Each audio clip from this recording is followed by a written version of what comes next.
Warning: the following podcast contains violent scenes that may be unsettling to some listeners. Listener discretion is advised.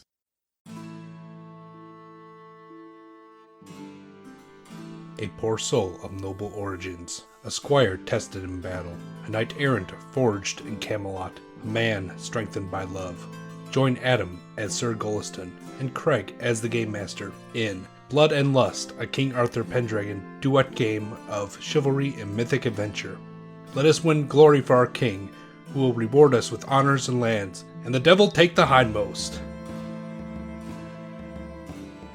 It's the year 531, and earlier this year, before the winter happened actually, last year, you traveled back to Cambria with Sir Greor, your knight, after saving him in the Battle of Tara. He had a great feast last time, and he spoke up for you about all your deeds during the battle, especially the one. But yeah, you had an uneventful trip across the Irish Sea and landed back on the western coast of Britain, and you got kind of settled in for the winter. But before we go into winter phase, there's one thing that I wanted to kind of clear up. We discovered in our character creation that you are the fourth son of a poor knight, and you're really, really poor. Normally, in this case, you probably wouldn't be a knight, but there are rules for figuring out why exactly you got made a knight, because primogeniture is a thing, and yeah, your brothers would have inherited way before you, so let's actually find out why you're a knight. So if you can, please roll me a d20. 14. All right, this actually makes a lot of sense. Your result is you served as an esquire, but performed an extraordinary duty. So I think we know what that duty is. You're still Squire Goliston, but now we kind of know a little bit of background. Not that he knows it, but we know why he is destined to become a knight, a great knight even. So we're going to move on, Adam, to your first winter phase.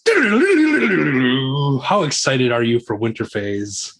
I'm so excited for winter phase. Just a, nice cozy winter phase. Exactly what Goliston needs. So in Pendragon, they kind of split the year up into 4 parts based off of the seasons. In spring is when you do your planting at the manor and get the crops going. You start war and adventuring there. Goes all the way into summer. Your feudal duty would likely end there. Get back into your manor in time for harvest. Help out with that. And then winter phase is you're basically sitting around is when you're doing your training and practice. You're planning out all your activities for your household for the next year, making contacts, writing letters. Maybe you have a Christmas court that you attend. But in Pendragon, it's the downtime, and that's when all your leveling happens, for lack of a better term. So those of you keeping track at home, yes, I know that he is getting an extra training and practice, but that's okay because he is a solo player in this. Because we built you as a 21-year-old knight, and now you are going to be turning from 20 to 21. First off, I'm going to have you, for that last battle, check both Valorous and Reckless. So I think you missed those on the last time around. All right, got it. All right, and we're going to start off with your yearly events. Can you roll me a d20, please, Adam? 13. Oh, that is wonderful, because 13 is a saga event. That's a great way to start this out. So let me move down to the saga events. All right. You are not yet a knight, and you are not landed. So can you just roll me a d20, please? 5. So there's been some sort of prophecy concerning Sir Goliston this last year. So maybe a priest had a vision, or you met some druid or witch out in the forest who kind of told you a prophecy about you. So the prophecy was that you will lose all you own. So write that down. That's a pretty important prophecy.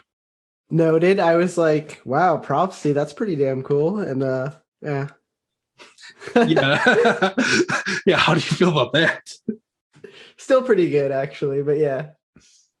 All right. So next we're going to go and see if you can get some experience checks. So you're going to take up your character sheets and see all the things that you have checks next to, and you're going to roll against those.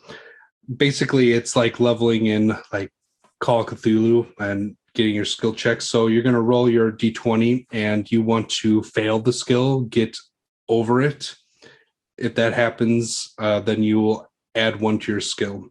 So if you want to go down and start rolling for those, don't forget these are also passions as well, would fall under these. Okay, so for my skills, I'll start with awareness, which I have checked. So I'm trying to get higher than a 6 here. And nice, and that's a 10. So then it would become a 7 then. I feel myself getting stronger. All right. And then next will be recognize. And I'm just trying to get higher than a 3 on this one. So shouldn't be too hard. Let's see. And that's a 7. Put that one up to 4. Yes, sir. Yes, squire, I mean. Okay, next will be my battle skill, which is 12. So let's see. Nope, that's a 9. Not going to do it. And that's going to be it for skills. So I also have a couple passions or personality traits checked and passions checked. So Yep. You'd roll for those as well. Let me start with my traits. Going down, I have modest here, which is at a 16. So let's see. 19, not bad. Also, though, I have proud checked. So yes. So your modest just went up 1. So now you go over, subtract it from your proud, and now you roll again. So you could just negate that plus. It's weird how it works, but... Oh, yeah, that's right. So now my proud is 3, right? And now I'm rolling for that. So let's see. A 4. All right. How lucky of me. So we'll just go back to the way that was. Yeah, it's a weird how it works like that, especially when you have both sides checked, but it's like an order of operations you go through. I like it. Makes sense. So next I will do reckless, which is at a 10. So let's see if I roll higher. That's an 11. So my reckless becomes 11. My prudent is going to drop down to a 9. Next will be my valorous, which is at a 14. And that's an 11, so no change in valorous. So moving on to passions, my loyalty for my lord, which is 15. We're going to make a check on that. Let's see. And that's a no-go. All right, and that's I think that's everything on the list. I don't have anything else checked. All right, then you're going to go ahead and erase all those checks that you have on them, if you haven't already. All right, working with a clean slate now. All right, already the character sheet has been smudged, and now it's time for blood to be spilt. The next step is aging. So you are now going to be 21. Luckily, you are under 35 years of age, so you're not going to get decrepit yet. But note now that you are now 21 years old. 21? All right. Next is our economic step. You are not a landholder. You are a squire in the service of a great knight. So you are being maintained. You are a poor knight, as we identified, but you're being maintained by Sir Greor. So basically, he's paying like a libra a year to keep you fed and clothed and horsed. So that's how it's going for now, but it might change later. My kind Sir Greor. Again, you're poor, however, you're being maintained, so we're not going to have minuses to your horse survival or childbirth yet. Next step, we have stable rolls. Normally, this is to see if you have any special horses that are going to die. You're on a did I say a Rouncy or Sumter? Sumter. You're on a Sumter, so like these are pretty easy to replace, so I'm not even going to bother rolling for this one. Dime a dozen. Yeah. I think you named him Old Fella. Yep, old fella. Yeah, he has a lot of heart and a lot of courage for a pack horse. He's got a lot of gusto. All right, so we're not going to worry about rolling for him. Next, marriage. You are a squire. You are in service to a lord. You can't marry without permission. I don't think you're going to be married right now. Still working on it. Yep. Children. We haven't had any hanky-panky happen yet, so plus you're pretty chaste, so we're going to skip that step as well. So the next thing. Can I get a roll for family events? We are going to be asking for what is this? How many kin knights? That's like old knights, young knights, middle-aged knights do you have? And lineage men. So for middle-aged knights, I have 3. Young knights, I have 4. And then lineage men, I have 14. So 21. Okay, so you actually 21. You have a normal size family. Okay. So can you roll me a d6, please? 3. All right. None of them got up to any major trouble for you, which is good. Oh, thank God. Yeah. Plenty of time for that once you become rich and famous. All right. Next, we're going to go down to your training and practice. So, like we did in the character creation, you could do a few things here. You could change a personality trait, statistic, or passion. You can do this up to 19 at this point. However, like your size, I think, is maxed out at 18 for your culture. You could train skills up to, you could get 1d6 plus 1 skill points, or you can train a skill up to level 20. So you can choose one of those.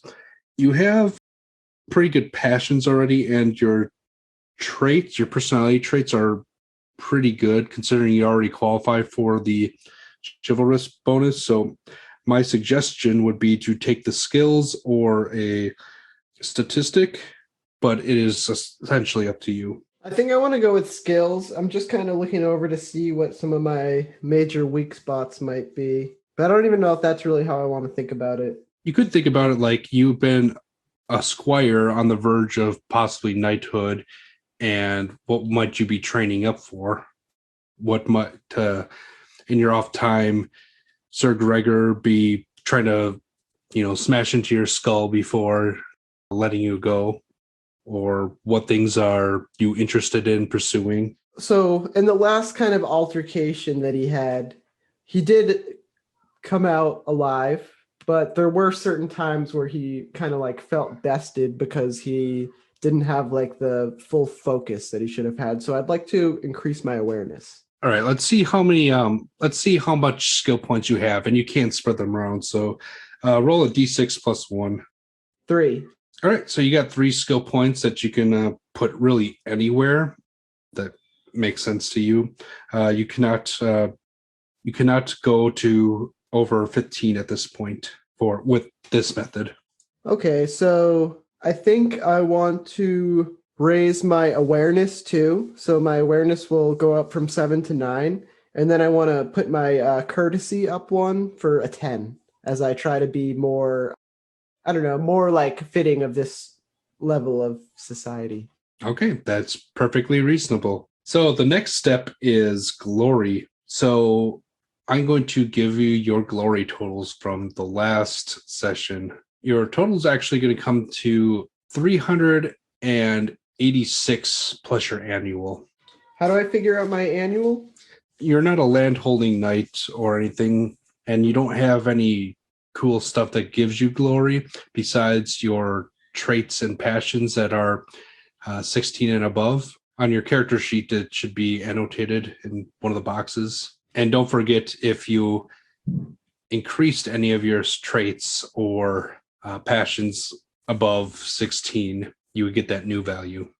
Yeah, none of them have increased. Modest almost did, but then that successful proud roll kind of knocked it off. So you said, what did you say, 386? Yeah, 386 plus your annual. And for glory, I already had 172 written in there. Does that, do I like add that on at all, or is that just what it is now? You add to it. Okay. So basically, you got some glory for your knights boasting about you at the feast in front of the king. That was worth a little bit. You got, I gave you 100 for rescuing a round table knight in battle. You got 25 for the battle, or for the enemy in the battle. Then you got some, I gave you half for the worth of the battle because you're kind of hanging back and being a squire, plus Sir Greor would have absorbed a lot of that anyways. So I thought that was fair to give you half, but full for rescuing. Excellent. Racking it up. All right. So what is your new total? New total is 555. All right. Yeah, actually moving along pretty well. All right. So I guess we're just going to get into it. Unless you have any other questions going forward. No, I'm ready to jump in. Awesome. So it's starting to be spring of 531. Deer are frolicking about, birds are chirping in the air. You had a long winter in which you practice your courtesy and your awareness. You're basically at this point doing so, like you said, to not make a fool of yourself at court, which is especially important this year because you are escorting your knight, Sir Greor, on his annual pilgrimage to Camelot at this point. So you're riding along. You have Sir Gregor's full train. He has lots and lots of horses with several squires, including you, like a page to mind the horses. He has several like sumpters filled with baggage. This is like a lot of stuff just to support one guy who's making a journey. And I mean, your character is probably used to it, but it's not like, I'm not sure, Adam, if you're aware of how knights would travel or anything, but it's not just like one dude on a horse. It's like you are a small unit moving. The huge entourage. Yes. So you're moving around and, you're talking a little bit with Sir Greor. Can you roll me a D20 to see what the topic of conversation of the day is?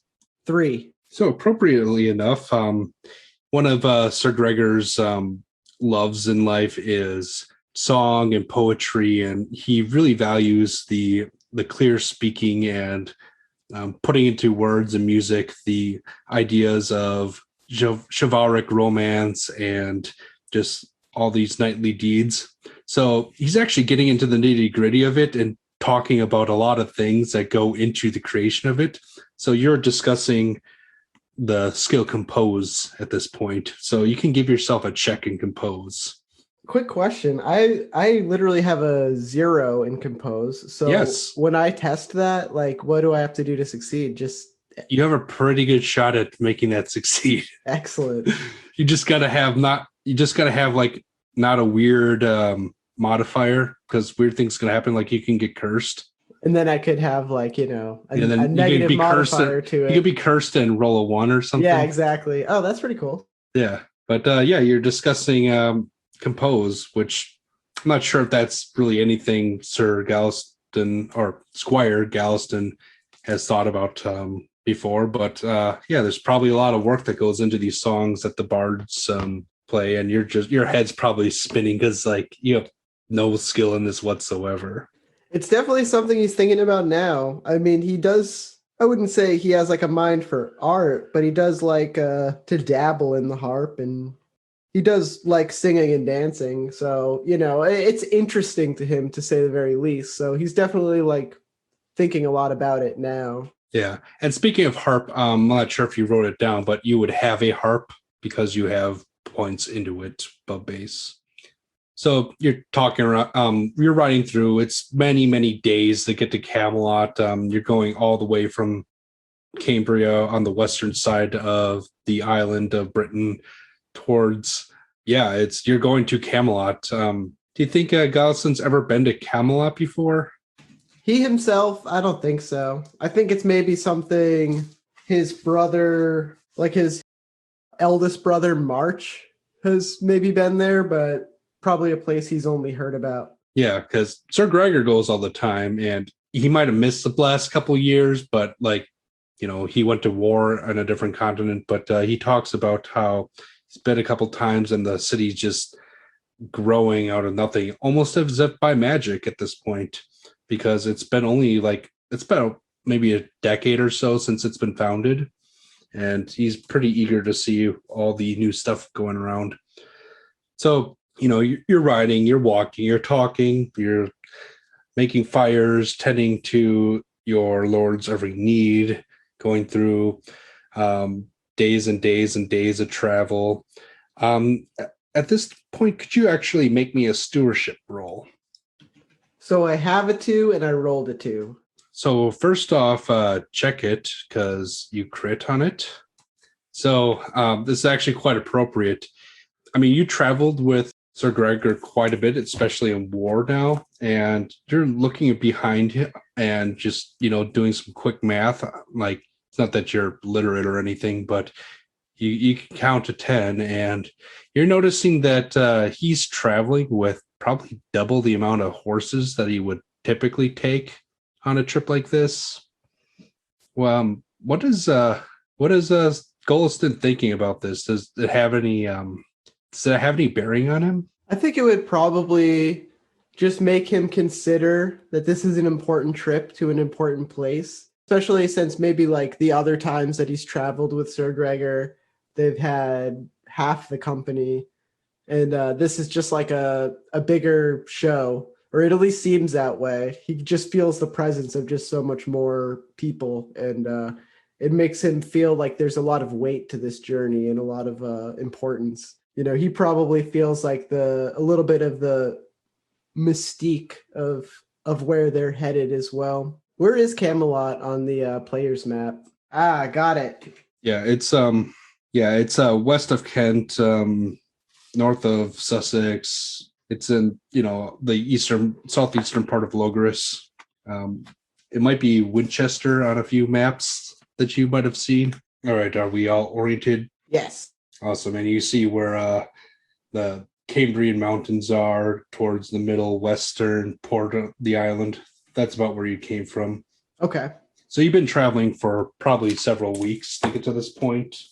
It's a bit of a journey for you. And while you're taking this journey, Sir Gregor, you notice him noticing you as you're noticing all the horses. And he's just kind of smiling at you. And Goliston will kind of look at him and kind of like look back and just feeling as though there's maybe like a joke that he's not in on or something. He's gonna ask Sir Gregor, what is it? Well, surely, my boy, that you know what we're here to be doing. I only know as much as you have told me, sir. Oh, come now. I know you have, ties with all the kitchen staff and all you squires are getting into things. You know what's up. He kind of like gives this smirk like, well, I'd like to hear it from you, sir. What is it that we're doing? God's hooks, you're going to pull right out of me. Fine. You know why we're going to Camelot. We're going there to knight you. All right, boy? And his face just kind of like fills up with glee. His he turns beet red and he has a wide smile across his face, but he still tries to maintain his like stoicness and composure. And he's just like, it is an honor, sir. So is there like a personality trait to see if you can maintain that composure? Yeah, let's see. I will test maybe I should test my modest, because it's really kind of like, like the excitement on his face. He's just beet red, smile ear to ear, putting his head down, trying not to kind of like gloat or anything, but he's excited. This is the moment he's lived for. It's almost hard to keep it bottled in. So would you think that's a good call to maybe check my modesty? I think it's a good time to roll for it, at least. That's a 12 under 16. All right, check your modest. And you managed to stifle yourself from going completely red and boasting about it. But Sir Gregor can still tell that you're big excited. It's all right, lad. It's okay. It's a good thing. You served me well for many years. And, in younger times, it took only a sword and a horse to make a knight. But now it's a bit more complicated. I would have knighted you myself, but it's kind of like the purview of the High King now. And anyway, there's far more honor in it this way. And there's many, unsavory fellas who would claim a battlefield knighting, but they'd live false lives and find themselves unable to prove their own knighting if it were true. They're much better off this way. You have High King knighting you on all. No one's going to be able to challenge that, even from someone of your background.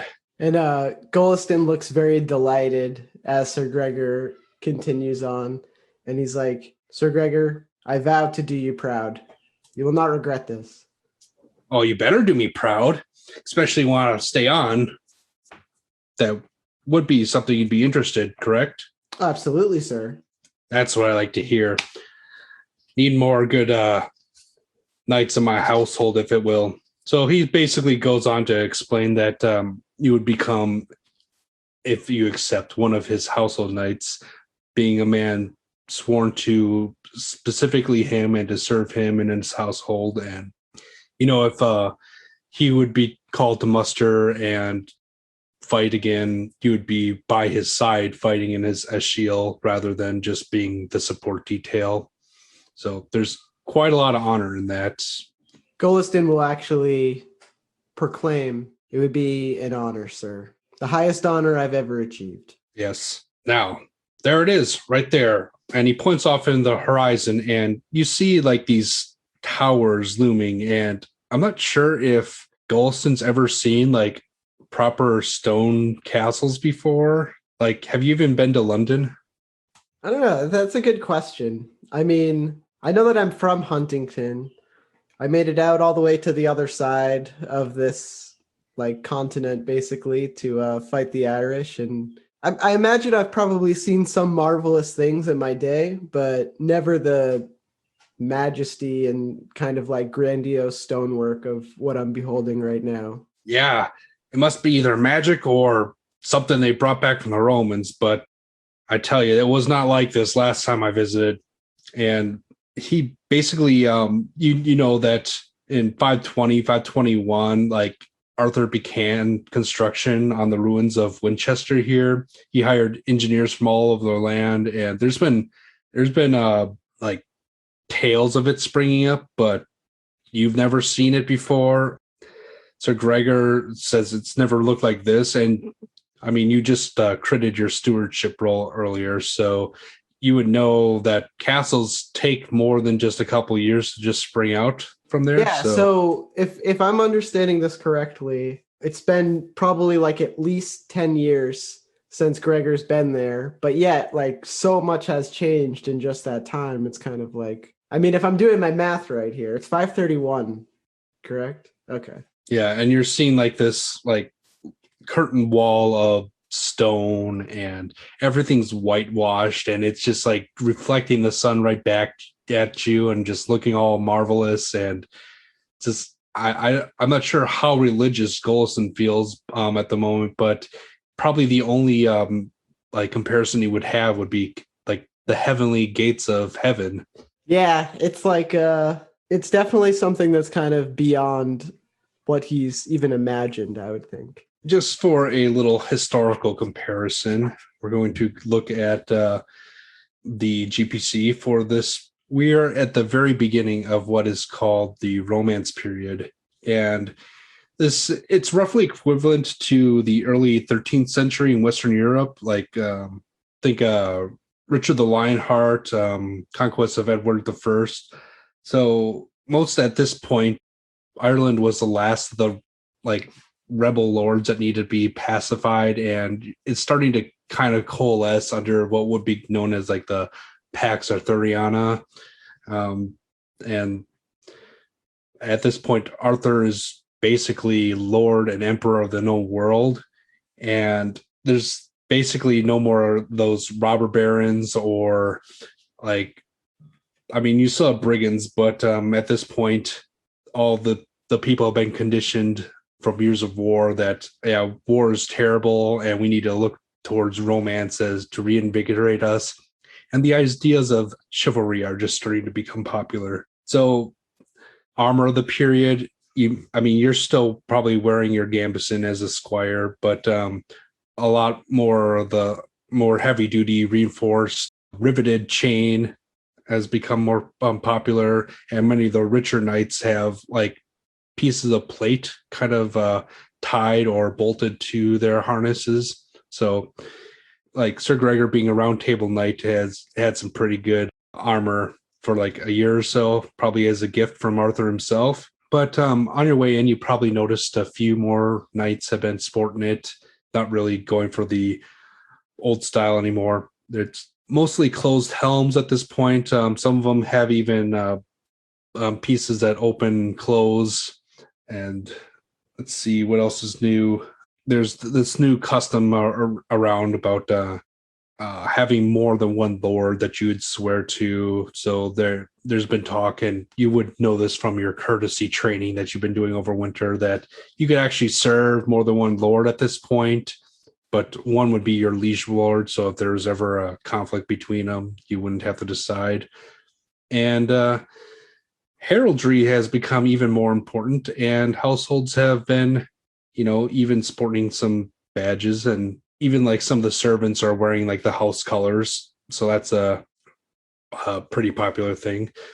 Tournaments are getting more refined, and they're considered like full style now. They have like the melee and the joust at this point. You've probably seen Sir Greor in a couple of them, but he's more of like an adventuring questing knight rather than like a tournament feed. But it's popular, especially for those who didn't get to go out on the many wars.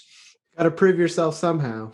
Yeah. A lot of the old Mott and Baileys are now being rebuilt in stone. And yeah, like there's like curtain walls around castles are going to be more popular in this portion. But honestly, Camelot's probably the grandest thing you've ever seen.